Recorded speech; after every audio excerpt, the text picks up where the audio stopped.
ಆಗ್ತಾ ಇರುವಂತಹ ಬೆಳವಣಿಗೆಗಳು ಏನು ಅನ್ನೋದನ್ನ ನಾವು ಪ್ರತಿನಿತ್ಯ ನಿಮಗೆ ಮಾಹಿತಿ ಕೊಡ್ತಾ ಇದ್ದೀವಿ. ಇದರ ಬೆನ್ನಲ್ಲೇ ಡಿ.ಕೆ. ಶಿವಕುಮಾರ್ ಇವತ್ತು ನಾಳೆ ವಾಪಸ್ ಆಗ್ತಾ ಇದ್ದಾರೆ ಅನ್ನೋದು ಗೊತ್ತಾಗ್ತಾ ಇದೆ. ನಾಳೆ ವಿದೇಶದಿಂದ ವಾಪಸ್ ಆಗ್ತಾ ಇದ್ದಾರೆ. ಇವತ್ತು ಅಂತ ಇತ್ತು ಅರ್ಲಿಯರ್, ಬಟ್ ನಾಳೆ ಅನ್ನೋದು ಈಗ ಸಿಗ್ತಾ ಇರುವಂತಹ ಮಾಹಿತಿ.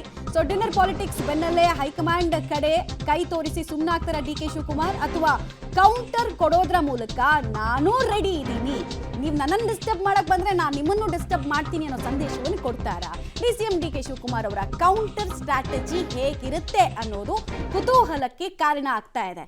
ಈಗಾಗಲೇ ಅಹಿಂದ ನಾಯಕರು ತಮ್ಮದೇನ್ ವರ್ಡ್ ಇದೆ, ಸೇಯಿಂಗ್ ಏನಿದೆ ಎಲ್ಲವನ್ನ ಕೂಡ ಹೇಳಾಗಿದೆ. ಈಗೇನಿದ್ರು ಕೂಡ ಫ್ಲೈಟ್ ಮೋಡ್ ನಲ್ಲಿರುವಂತಹ ಡಿ.ಕೆ.ಶಿ ಬಣದಿಂದ ಆಗುವಂತಹ ಆಕ್ಟಿವಿಟೀಸ್ ಏನು ಅನ್ನೋದು ಗೊತ್ತಾಗಬೇಕಾದ್ರೆ ಮೊದಲು ಡಿ.ಕೆ. ಶಿವಕುಮಾರ್ ಅವರು ಭಾರತಕ್ಕೆ ಬರಬೇಕು.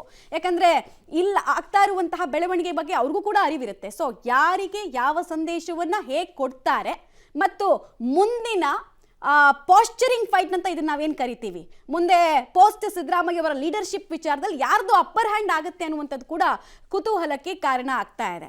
ಈ ಅಪ್ಪರ್ ಹ್ಯಾಂಡ್ಗೋಸ್ಕರನೇ ಅಲ್ವಾ ಇದೆಲ್ಲವೂ ನಡೀತಾ ಇರೋದು. ಆಕ್ಚುಯಲ್ ವಾರ್ ಸ್ಟಾರ್ಟ್ ಆಗೋಕ್ಕಿಂತ ಮುಂಚೆ ಮೈಂಡ್ ಗೇಮ್ಸ್ ಅಂತ ಏನು ನಾವು ಕರಿತೀವಿ. ಸೊ ಅದನ್ನು ಒಂದು ಕಡೆ ಒಂದು ಬಣದವರು ಭಾಗಶಃ ಯಶಸ್ವಿ ಆಗಿದ್ದಾರೆ. ಯಾರ್ಯಾರು ಏನೇನು ಹೇಳಬೇಕು, ಎಷ್ಟು ಕಾನ್ಫಿಡೆನ್ಸಲ್ಲಿ ಮಾತಾಡಬೇಕು ಅವ್ರು ಮಾತಾಡಿದ್ದಾರೆ.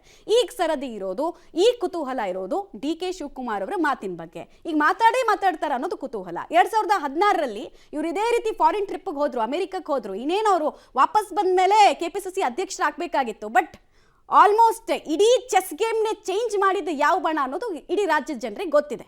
ಸೊ ಈಗಲೂ ಹಾಗೆ ಆಗುತ್ತಾ ಅವ್ರಿಗೆ, ಅಥವಾ ಮಾತಾಡ್ತಾರಾ, ಹಳೆಯ ತಪ್ಪಿನಿಂದ ಪಾಠ ಕಲಿತಾರಾ ನೋಡಬೇಕು.